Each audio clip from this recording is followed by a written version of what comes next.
Det här är Big Brother. Puffen, gå till uppdragsrummet. Ångest deluxe. Ångest deluxe. Ja, det här är ångest. Fy fan, det är ångest. Jag har sån ångest. Ja, fy fan vilken ångest. Ja, brutal ångest.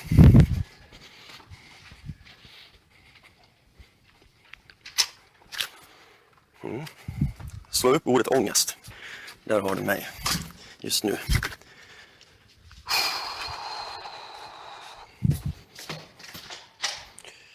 Läs detta här högt. Kom igen. Du har 15 minuter på dig att genomföra alla 5 stationer efter bästa förmåga. Den mest underhållande spelaren blir immun. Tiden börjar när du hör Big Brother-signalen. När du hör signalen igen i 10 minuter. Station 1, julmat. 2, pepparkakskorthus. 3, julshow. 4, hemliga julklappen. 5, tomtegrötsdusch. 6, nominering. Station 1, julmat. Höj glaset, sjung lite grann. Bla bla bla. Ett upp tallriken. Ja. Station 2, pepparkakskorthus. Av dessa pepparkakskort, ja. Sådär. Julshow. Du ska framföra en julshow. Denna kan bestå av en sång, dans eller ett rim. Det ska kännas juligt. Hemliga julklappen. Så rädd för den hemliga julklappen. I hemliga lådan finns det 3 stycken polkagrisstänger. När du hittar stängerna ska dessa läggas på tallriken bredvid lådan. Jag vet vad som finns i den lådan. Tomtegröten. I lådan med risgrynsgröt finns det 3 stycken mandlar. Dessa ska du hitta med hjälp av din mun. Det är inte tillåtet att använda händerna. Beskrivningen för varje station. Det finns... Ja, vi kör.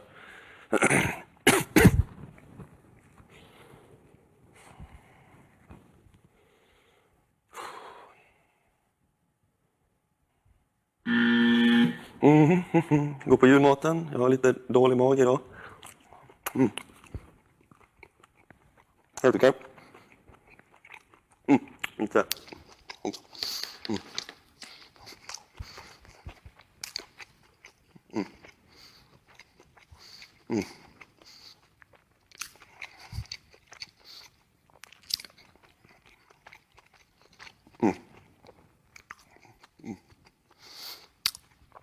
Jag kan inga snapsvisor. Men jag kan säga, ju hårdare skift, desto större grogg när man kommer hem.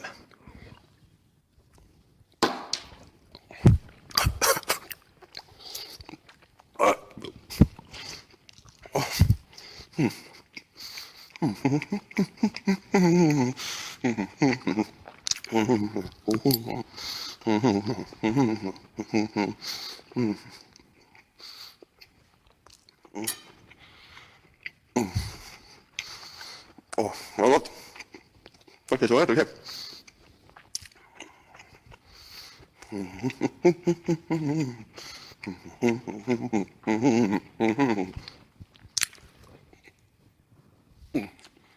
Alltså, inte hetsa. När jag äter julmat måste man ta det lugnt. Man ska äta mycket.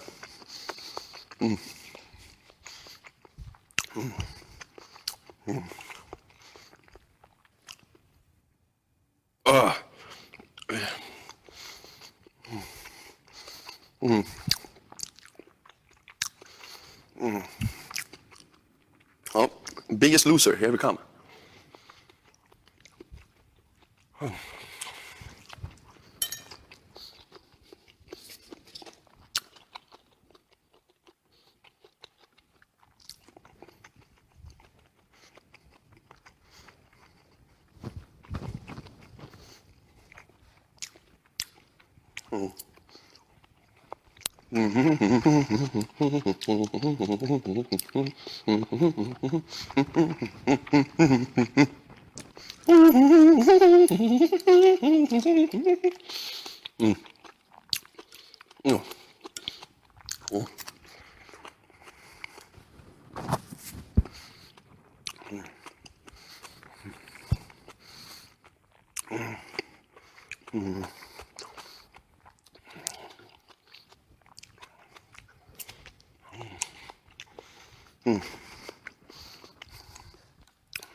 Hatar matätartävlingar. fall till kvällningar.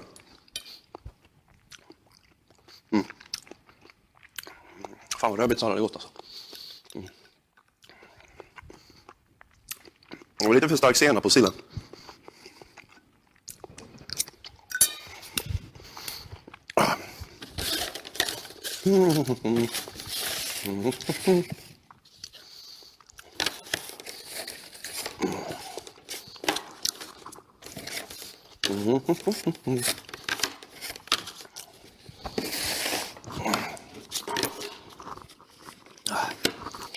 Ja. Bygger ett pepparkakskolosseum. Kan det vara lite fäste och sådär. Pepparkakorna kan man fästa. Det var bättre pepparkakshus förr i tiden när man byggde dem för hand. Idag då är allting som maskinproducerat.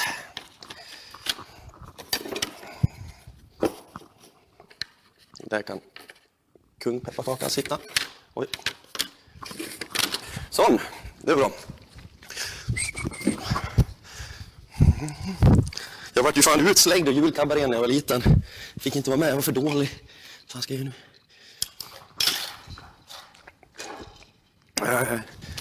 Vår julskinka har rymt och släkten kommer om en timme. Så. Det här är inte kul alltså. Det här är inte rolig.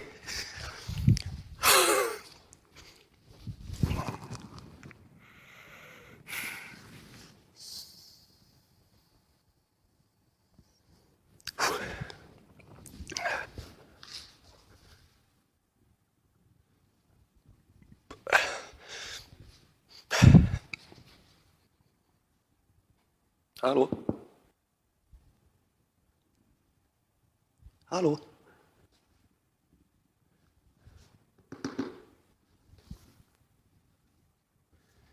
Fy fan.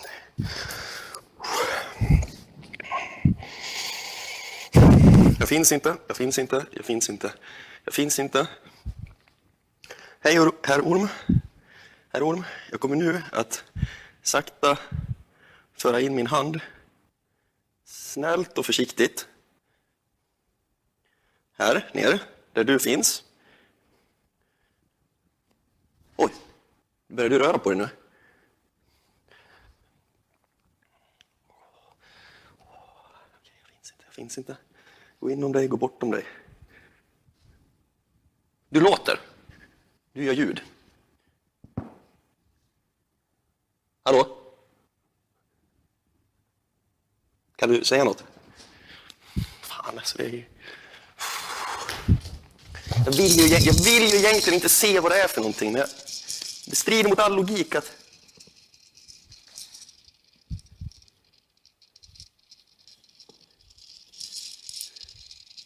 Hallå? Hör du dig?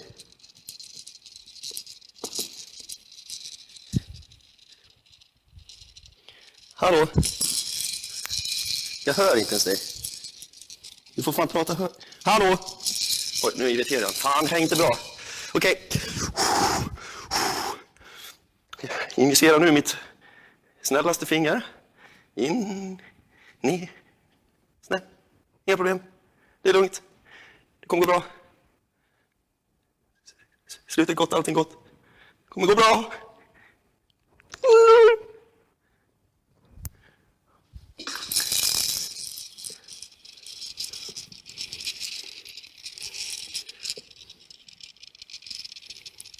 Okej. Vi bara kör.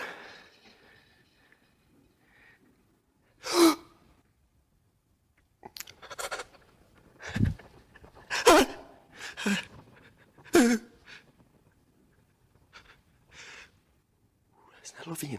Snäll och fin. Det går bra. Det går bra. Förlåt, jag ska inte skrika. Det går bra. Det går bra. Det går bra. Det går bra. Det går jättebra. Allting går så bra. Allting går så bra. Snälla orm. Snälla lilla orm. Lilla snälla ormen.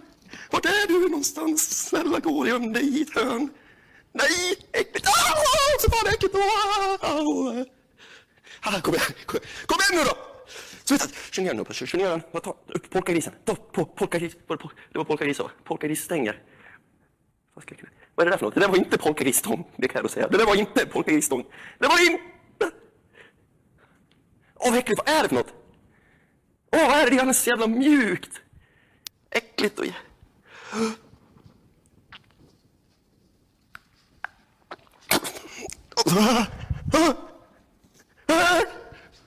Polkagrisstång.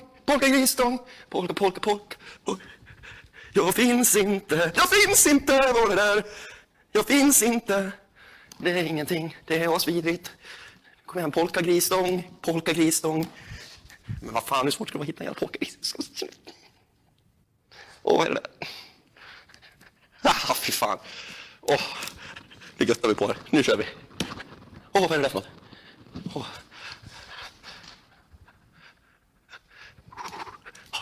Svidrigt är det. Nu. Vad är det? Men det kan inte vara något. Det är för fan ingen jävla orm eller? Det finns ingen orm här. Oj, vad fan. Det är något annat. Det är fan prinskorv. Vad fan är det för något? Det är korv. Det är korv. Oj, vad är det? Vad är det? Ändå lite... backan.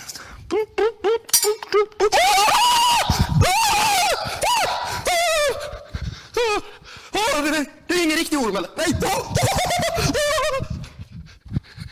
Fy fan! Bort ner! Nej, bort! Det där är ingen riktig orm eller? Det där är bara en plastorm. Det där var en plastorm. Det där är bara en plastorm.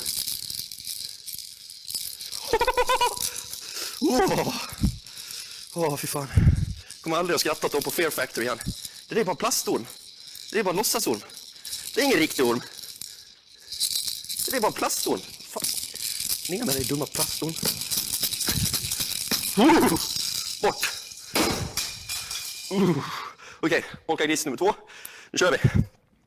Det kan ju betyda att det måste ju fan inte vara några riktiga ormar här nere då. Jag är fan ändå rädd. Det är äckligt. Jul, strålande jul. Så jävla äckligt. Fan är det? Kom igen. Kom igen. Kom igen då. Fan är det där? Så jag är rädd ändå. Fan kan jag vara där? Kan ju inte vara på riktigt. Kom igen då. Hitta den jävla. Kom igen. Ner och göta. Där har vi något. Nej. Vad är det? Ner och göta. Ner och kör. Kör på. Götta. Ner i göttabittan. Det är svårt att hitta. Så jävla mycket klägg. Äckel.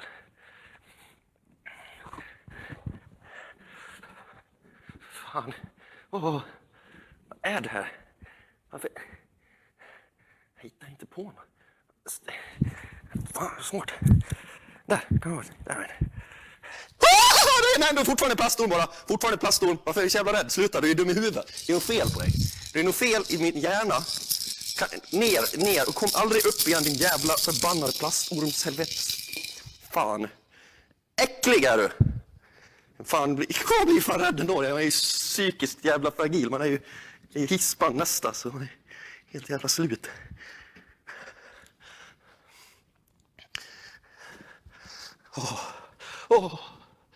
Vad götta runt, hitta på lite grann polkagris, kom igen. Nu ska vi ut på polkagrisjakt.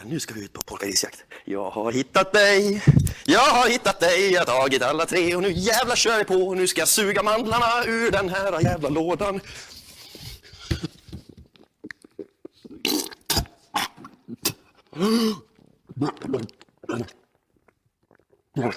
Dålig taktik.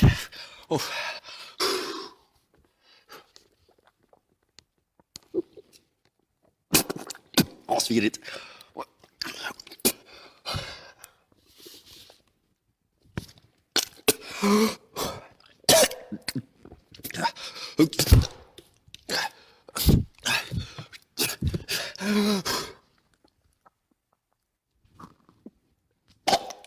Vad fan, kan jag får ju kvällningar bara, kan ju se.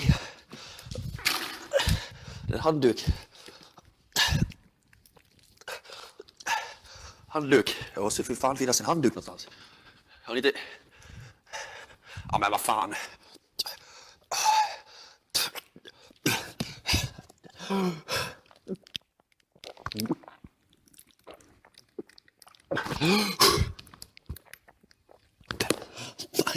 Alltså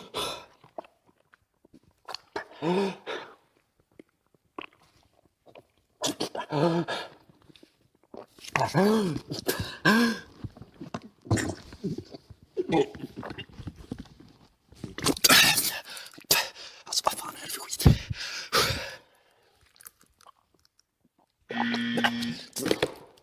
Jag fick 3 polkarisar så fuck you.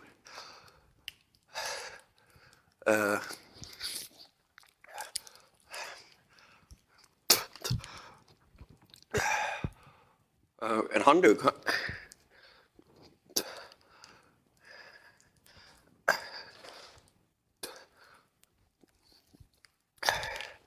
Kan man få en handduk?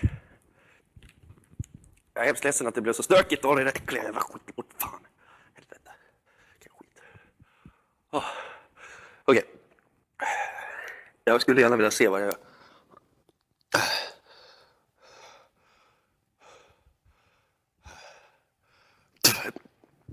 Puff and draws first blood. Oj. Ledsen för mikrofonen.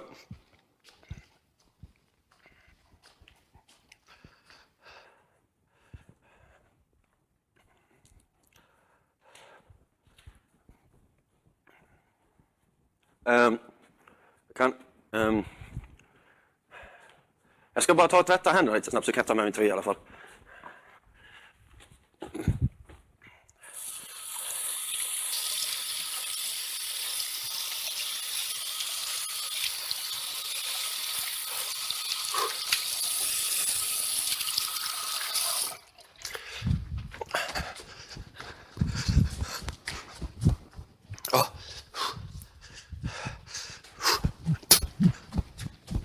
Så. Där. Tack. Tack så mycket. Fy fan alltså. Gick det bra? Ja, fy fan. Stormar. Mm.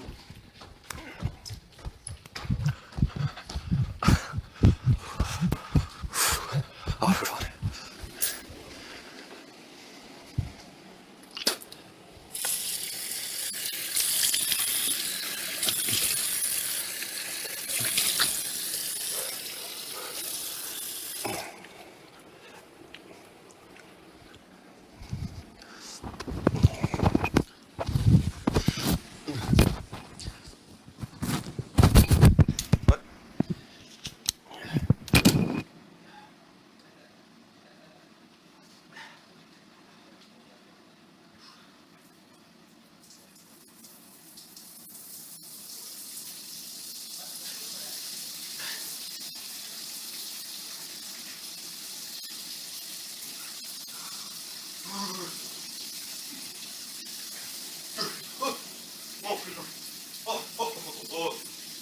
Never shall we forget. Fy fan vad jag står. Överallt. Det här är Big Brother. Puffen, gå till dikten. Vad är det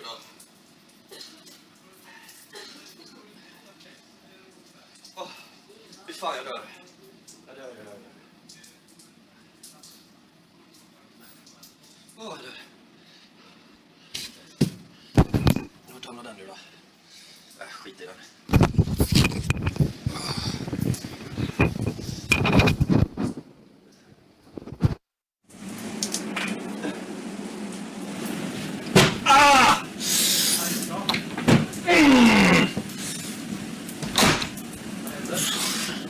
Nej, det är bra, det är ingen fara. Ramlar du? Nej, fan, det är lugnt. Nej, jag slog in armbågen i dörrjäveln så svängde upp.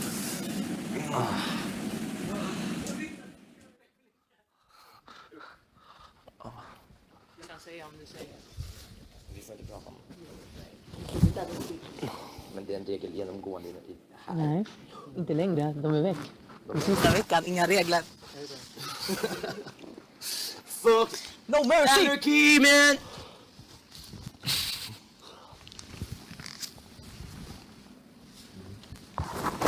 Lägg av, mannen. Du då, mannen? Var dåligt i magen, mannen. Jag med. Det var sillen. Ja, det var inte Jag roligt. mådde illa innan och nu mår jag värre. Det här med att hela tiden äta saker stress och må illa. Det... Jag funderar på att jag ska gå och lägga mig så får du väcka mig och allting händer. Jag förstår varför frossa är en dödssynd. I totally get it. Va? Jag vet varför frossa är en dödssynd. I totally get it. Totally. Entirely. Duschen snart på det här, va? Ja. Det var faktiskt det. Igen.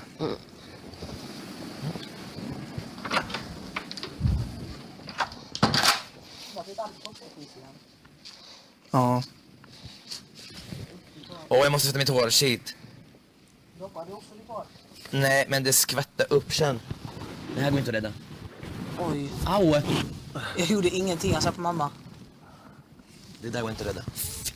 Vad är klockan? Vad kan det Klockan kan vara... kan den vara... 4 kanske? Vad sånt? Ja, 4, halv 5. Nej, inte ens det. 4. Kan jag göra en bikt nu direkt, tror jag. Ja, just det, man ska göra den. Ja, nej, han... Ja, här. Vi ska göra vikt varje dag. Jag ska göra det så. Snart.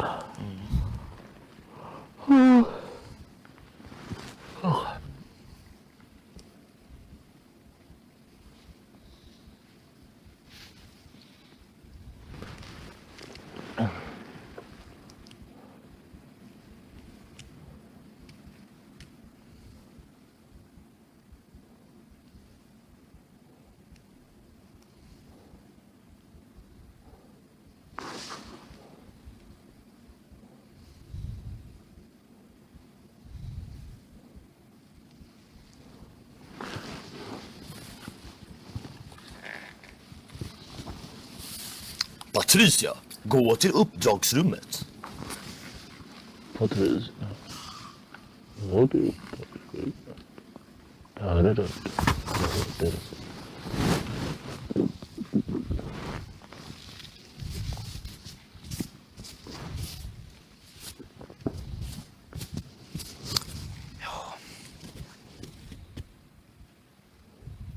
Jag vill inte nominera någon. Nej, Ja, vilken nytta gör vi det när det är folket som ska bestämma? jag vet.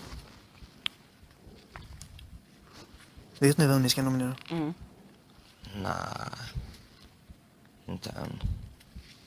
Jag står Sergio. Om du gör det, Bella.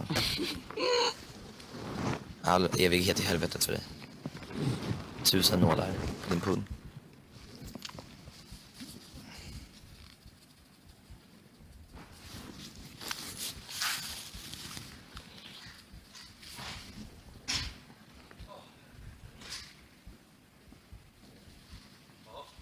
Då vet du i alla fall, Patricia. Att det var lugnt. plastormar och överkokt pasta. Ja, det är ingenting Fast speciellt. Sergio tyckte inte att han såg ut som överkokt pasta. Nej. Att det såg inte ut som överkokt pasta? Nej. Det var pasta.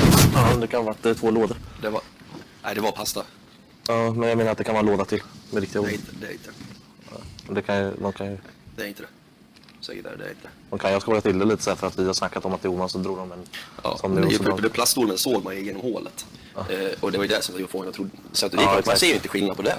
Ja, det förstår man ju. En vit plastorm. Men hur kommer det sig om du har ormfobi att du vågar stoppa in din hand? Grejen är den att det känns inte rätt. Det är inte etiska regler så det kändes inte rätt. Det var, jag hade bad feeling. Ni trissade upp det. Jag tror ni trissade upp varandra här. Det stämmer Säkert, inte. ja. Alltså för mig är det helt sjukt för att även om alltså jag har extrem ormfobi, jag är livrädd för ormar.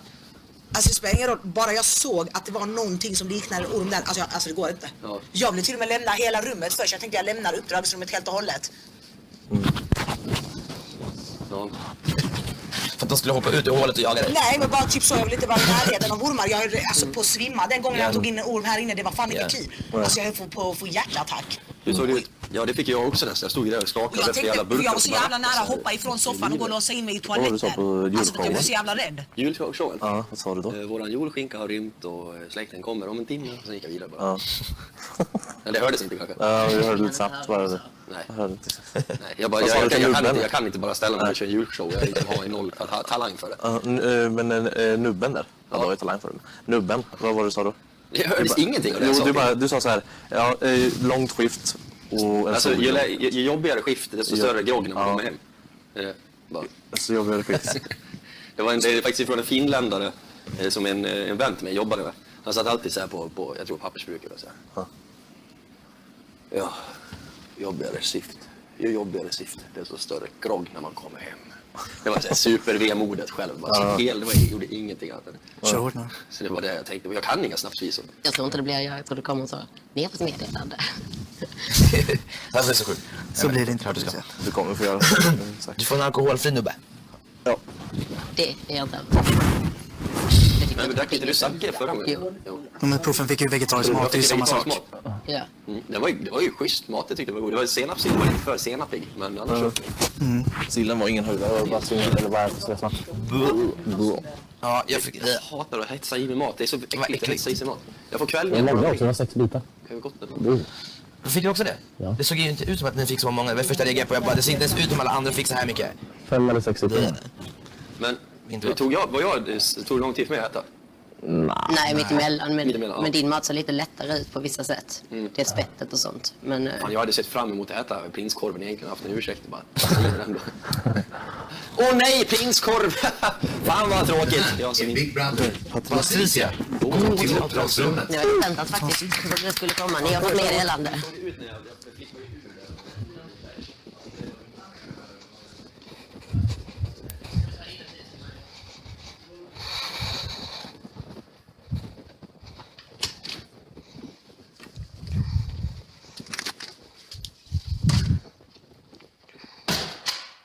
Läs det här högt. Jag kan inte trycka nästa. Du har 15 minuter på dig att genomföra alla 5 stationer efter bästa förmåga. Den mest underhållande spelaren blir immun. Tiden börjar när du hör Big Brothers signal. När du hör signalen igen är tiden ute. Station 1, julmat. Station 2, pepparkakskorthus. Station 3, julshow. Station 4, hemliga julklappen. Station 5, tomtegröt, dusch. Station 6, nominering, men station 6 finns inte här. Station 1, julmat. Höj glaset, sjung en julig snapsvisa. Kan du ingen får du hitta på en egen. Drick upp snapsen och ät sen upp maten som finns på tallriken. Station 2, pepparkakskorthus. Av dessa pepparkakskort ska du bygga ett så högt torn som möjligt. Tornet måste stå kvar för att vara godkänt. Station 3, julshow. Du ska framföra en julshow. Denna kan bestå av en sång, dans eller rim, men det ska kännas juligt. Station 4, hemliga julklappen. I hemliga lådan finns det 3 stycken polkagrisstänger. När du hittar stängerna ska dessa läggas på tallriken bredvid lådan. Station 5, tomtegröten. I lådan med risgrynsgröt finns det 3 stycken mandlar. Dessa ska du hitta med hjälp av din mun. Det är inte tillåtet att använda händerna. Beskrivningarn. Det ska stå beskrivningarna. För varje station som ni precis har läst finns också utsatta på varje station. Blir ni osäkra behöver ni alltså inte springa tillbaka till paddan och läsa.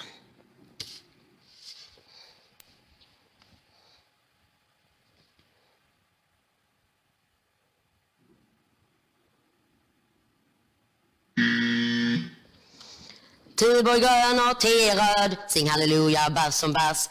Dricka sprit och hålla käften, dricka sprit och hålla käften, dricka billig sprit och hålla käften, jag vill dit. Men det här är nog inte sprit, eller så. Stark saft.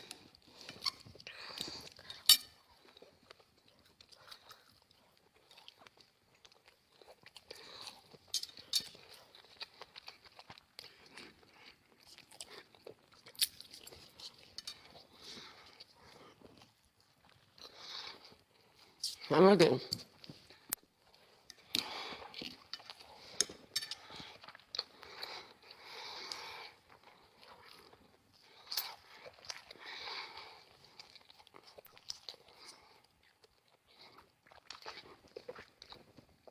Jag är dålig på att tugga.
Så.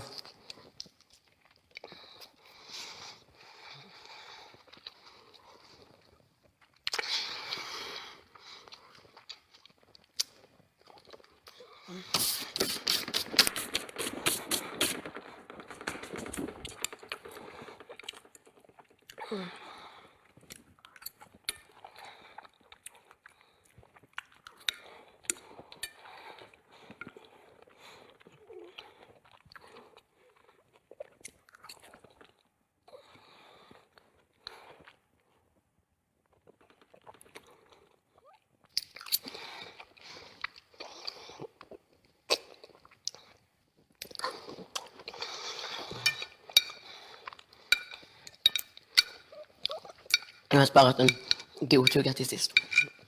Sillen var god, men stark. Ja, men jag kan inte ens lägga upp den.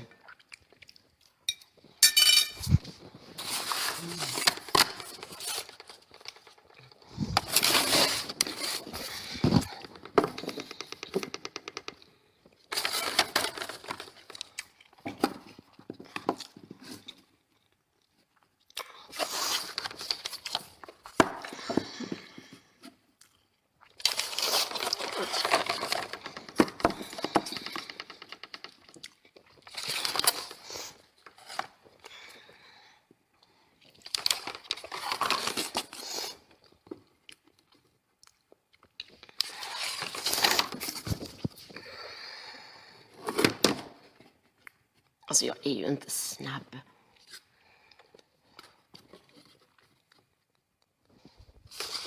Det var vad jag även sa på min arbetsintervju på det jobb jag har, när de frågade om jag skulle säga att jag var effektiv eller noggrann. Svarade jag att jag är varken effektiv eller noggrann.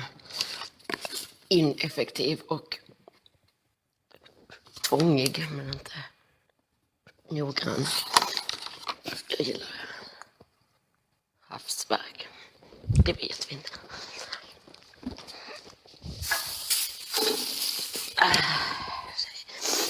Det här är ju... Hjärtligt välkomna till Lillens julshow. Jag hoppas ni passar på att dricka nu när chefen bjuder. Och det är jag som är Lillen, den lille. Vi kommer att bjuda på allt som uppmanar till otrohet och fylla och dramatik. För vad vore julen utan det? Det finns tomtegröt där borta och det finns köbekagor i det huset. Först ut har vi en härlig dam som verkligen uppmanar till både fylla och otrohet. Man hade ju inte bangat om man säger så.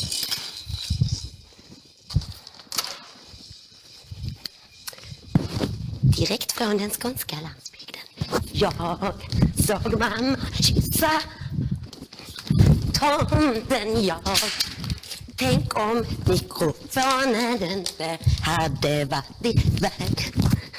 Jag hade gömt mig i en vrå för att titta lite på ett konstigt stort paket som någon av oss skulle få.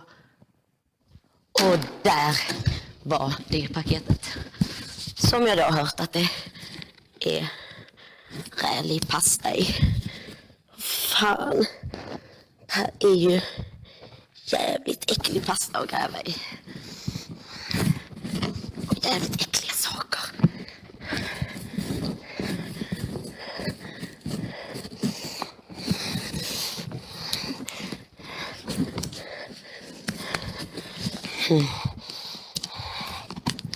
Den handen var för dålig.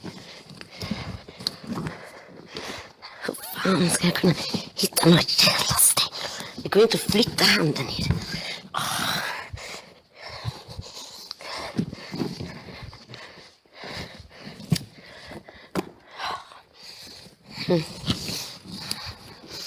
Alltså jag är sämst på att leta efter saker också. Så liksom 2 letarstationer.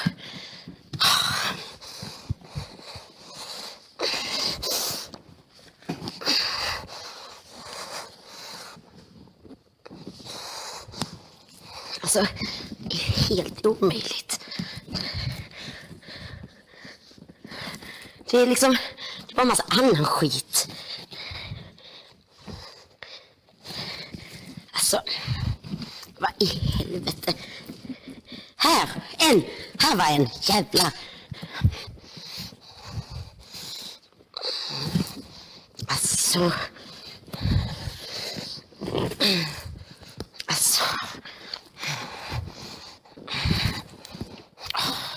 Hopplöst.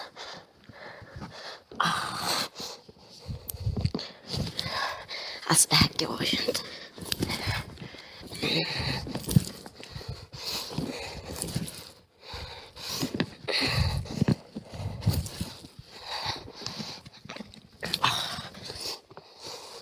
Här, 2.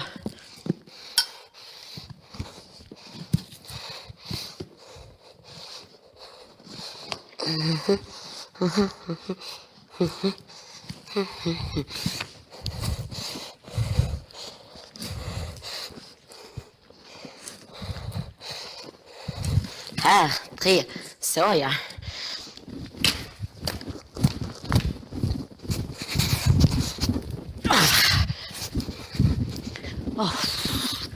Ska vi se. Tiden. Det är ju djupt här för i helvete. Jag har säkert glömt något viktigt också. Här är ju för fan pasta i.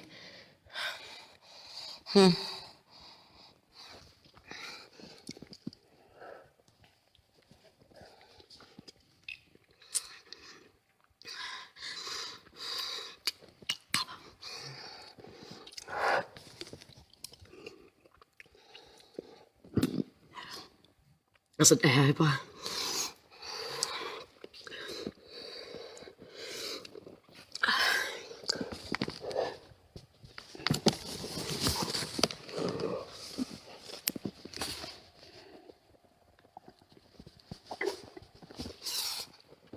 En...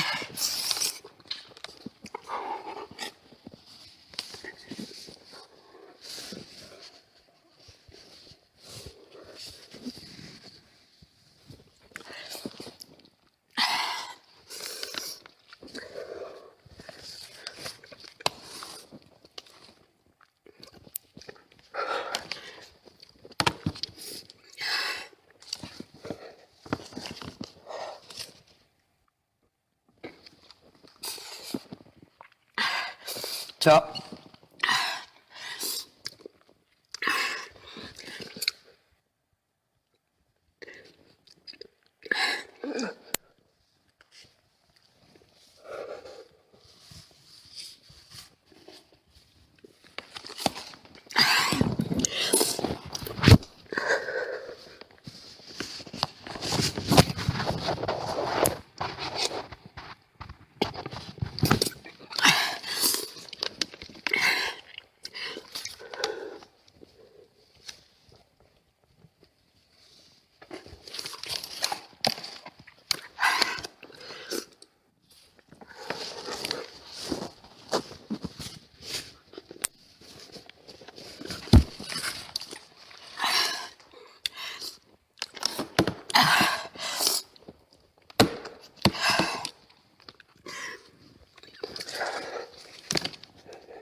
Jag är 2.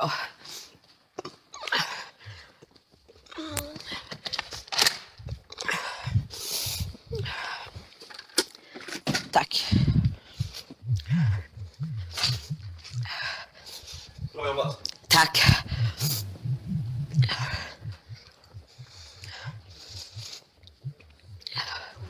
Två garanterade röster. Det är ingen hjärnkirurgi. Bra jobbat. Tack. Bra jobbat. Tack. Oh.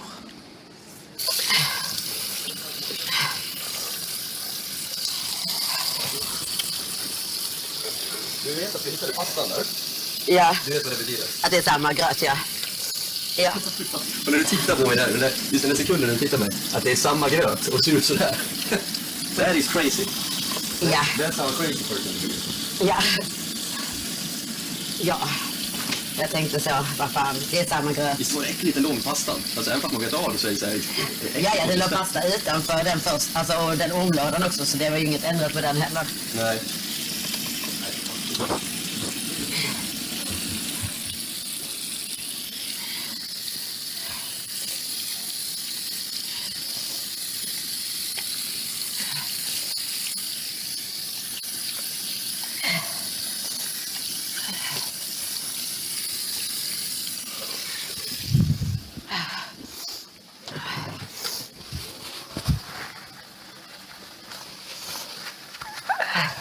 Bra jobbat. Tack.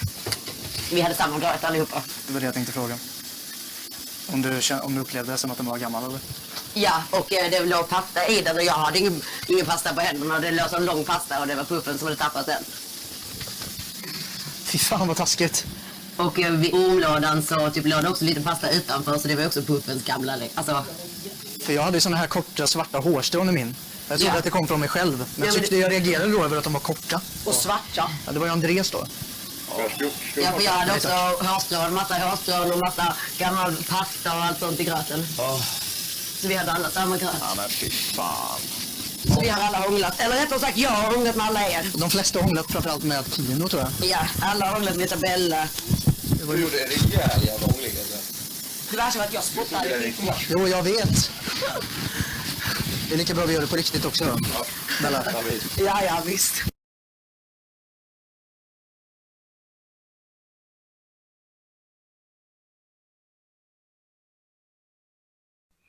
Hello, everybody, and welcome to the Tar Pit for Week 2, Leg 3, and I would say the end of Amazing Race 33.1, as we bid adieu to life before the coronavirus pandemic, both in the Amazing Race and reality TV as a whole, it seems. My name is Mike Bloom, bringing back the Tar Pit, our sort of odds and ends, funs and games wrap-up of this past week in the Amazing Race, here with another panel to talk about a trip to Scotland that saw not just one team leave, but many teams leave for 19 months, and some came back. So we have a lot to talk about between the legs, between the shutdown, between the restart, a lot happening. Of course, I would not be able to do this without one of the co-hosts of the Amazing Race podcast proper, Jessica Lees. Jess, how are you? I'm doing great, Mike. I'm glad we didn't take 18 months in between tar pits. I like this every week business. This is great. It feels nice, right? Like if the race can't be normal, we should be, even though normal is, of course, in quotations, given the way that I opened this past week's podcast. Yeah, well, I was going to start talking about the tar pit being all nice and gooey, but I'm like, I don't want to go full bloom this week. We're just not going to even go. We hit our quota right now. We are overflowing. The barrel at this point cannot even put a lid on it. Yeah, it runneth over.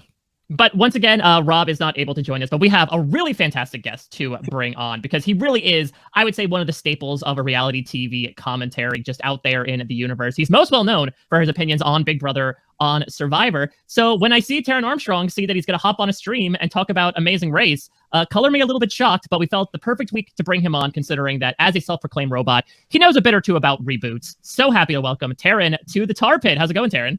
You know, I'm doing all right, Mike. When you first asked me to be here, I thought you were challenging me to a race. I feel like you're apt to do that. I was very excited about that. So when I showed up and we were talking about the Amazing Race, I was kind of disappointed, but we'll make it through. We'll make it. Get in line, all right? This is just a various queue of people apparently that I've already started to run a presumptive race that doesn't even exist yet. Yep. I gotta be honest, Taron, having you on the podcast to talk about Amazing Race, after only having heard you talk about Big Brother mostly, it's kind of like seeing your teacher at the supermarket. Like, this is totally out of context. I'm really, really excited to to hear what you have to say. It's like, oh my God, he's holding a cantaloupe. He's just like a normal human being. Well, I feel like you're probably the person that works at the supermarket then, because I feel like you're like an expert at the cantaloupe, and I'm coming in with these like very uninformed opinions on The Amazing Race. I have seen every season, most of them, at least half of them twice. But I listen to you guys, and you're like, quoting off teams from, I remember like the hippies, right? Like I remember them. They're probably the only team I remember from the first, like, other than Flo and that one, like from the first like 15 seasons. That'd be a fun thing. Taryn takes Sporkle quizzes to figure out between the hippies and Flo and that one. What are the teams he knows? Oh yeah, and then the Colin. Yeah, Oh, yeah. Colin and Christy. Remember them? That's one. Yeah, Yep. literally one person from Robbie the team. Amber. Oh, there's two. There you go. Cool. See, it's a little bit tougher, right? You have to It comes remember. back to me.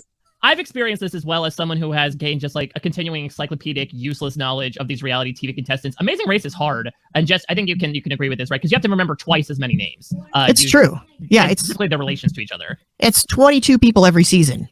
And you do kind of end up lumping them together as like they run as a single entity, but it's also, that adds up. It's 22 people per season times 33 seasons.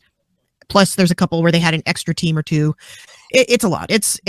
It's amazing that you and I remember any of it, Mike, to be honest. And some of them kind of blur together in the middle. Yeah. So that being said, Taryn, despite maybe some nominal aphasia, as you said, you've watched so much Amazing Race, which again, I mentioned this on the podcast, and it might surprise people a little bit because I would say this is not necessarily the most like game heavy show out there, which seems to be more of your bread and butter and yogurt. But tell me, what has kept you along with the race for so many years, sometimes even twice over when it comes to certain seasons? It was primarily that it was just one of the big 3 shows back in the day, right? It was I felt like I was supposed to watch it because I liked Big Brother and Survivor. And I think what drew me to it is a lot of what Maggie said in the previous tar pit here. I was always drawn to the relationships between the contestants, especially in the early days. It was a huge thing, and there was definitely an element of like hate watching the people that were mean to each other, being like, "No, you're so mean," and not wanting them to win. And really rooting for the people that were nice and supportive to each other. That was a big part of it. And then I kind of fell off of it for a little while, and I went back and I rewatched like everything. And the reason I got through the rewatch is because of the strength of season 1 for me. Season 1 is so vastly different to almost the entirety of the rest of the Amazing Race. And I really loved it. I mean, it just like drew me in. It's very dated in a lot of ways, but it really takes the time to like make you feel like you're traveling with them, and you get the sense that this is new and it's interesting and it's exciting. And the Amazing Race nowadays, I look at it more as kind of like it's popcorn TV. It's on. The pacing is so fast. Everything is just happening, and there's very little sort of emotional involvement for me anymore. But that first season of the Amazing Race was emotional, and it was fun. And I think that concept stays with me, even though that feeling is gone. Yeah, it's interesting. I mean, we should also mention, Jess, because there was no Amazing Race on last fall, we did miss out on the big 20th anniversary of season 1. Wow, I feel super old now because I can't believe any of these shows have been on for 20 years, to be honest. Yeah, it's pretty wild to think about, and I would really encourage you. I don't know if you've checked this out, Taryn, but Andy Denhart, I think, did like an oral history or some sort of like voluminous article about the 20th anniversary of season 1. And I mean, I totally agree with you. Season 1 was something that really did hook me from the start, just because of how different it was in so many ways, separate from a Big Brother and a Survivor, in that it was about competition, but like cooperation at the same time. And so, while maybe there's still elements that exist there, I encourage people to check it out, especially since I'll again put out Amazing Race seasons 1 through 25, currently available on Disney Plus in Canada. So if you want to, if this is just a taste of your first Amazing Race and you're like, oh, I want to see, it take place in, once again, a very weird time for the world, be sure to check out season 1. Yeah, like how much of this are... I have not gone back and watched any Amazing Race yet. And the first few episodes of this season was already weird enough. I don't know how I'm going to feel if I eventually go back and do a full season rewatch. This is going to be, it's going to be hard in a lot of ways, I think. So that being said, let's focus on season 33 now, jumping forward those decades. So Taryn, as you're enjoying the popcorn TV of this season, what's the taste of the popcorn to you? Obviously, we are finishing up kind of what is going to be probably specifically very different in a tonal setting from what's to come in the next few weeks. But this is probably the closest we'll get this season to quote unquote proper Amazing Race. What have you thought about the season up to this point? I mean, I've thought it was fine. I think that the thing about the Amazing Race is that it's always because the pace is so fast and it's so trying to be engaging at all times. It's engaging and it's fun to watch. It never tends to like be elevated beyond just casually fun to watch, but this has been a casually fun to watch season so far. The teams all had these weird, interesting backgrounds and stories. It was like, what tragedy has befallen this person? And that was fun. One of the reasons why I barely remember teams is because I don't remember their names. I just call them the whatever, like the Train Bros or the Twins or whatever, right? And so I like when they're like they have like these distinguishable stories. It helps me call them a thing. And it was fine. I was enjoying it. I was weirdly, and I know this might not be something that that everybody thought, but I was looking forward to the cancellation because it was something different and interesting, and I was curious about the emotion of it, the feeling of it, like how would people respond to it, how would people react to it, and what kind of how would they portray it. So that was something that I was very curious about coming in. Yeah, I mean, you also covered Big Brother Canada 8, which actually probably in a similar time frame. I can't remember how many weeks before or after in 2020 it happened, but also shut down production due to COVID-19. Did not come back. And I do feel like we got like a whole episode dedicated to that, right? Having everyone react to leaving the house and just the game suddenly stopping short. How do you compare that to what you ultimately saw at the end of last week's episode? Incredibly different. I mean, Big Brother Canada, they made a meal of it. And I think there are probably, again, different takes on this. Maybe some people don't care to have to experience this or relive this again. Some people probably wouldn't care to make a meal of something this serious. For me, I've always processed things. I've always learned to process things through the expression of them in art. And so, I would have loved to have spent a little more time here. Like what was going on in the heads of the contestants prior to this? Were they aware that this was happening, that this could happen? Were they scared that it might happen? Were they disappointed? How disappointed were they? Are they sad? Do they feel like they're going to be able to come back? What went on in the heads of the producers? Like, I would have loved to have gotten like sort of a behind the scenes of like, I don't know if we can continue doing this. What kind of discussion was that? This is something that I would have loved to see. But The Amazing Race, again, in modern times, not really interested in diving deep into this sort of thing. They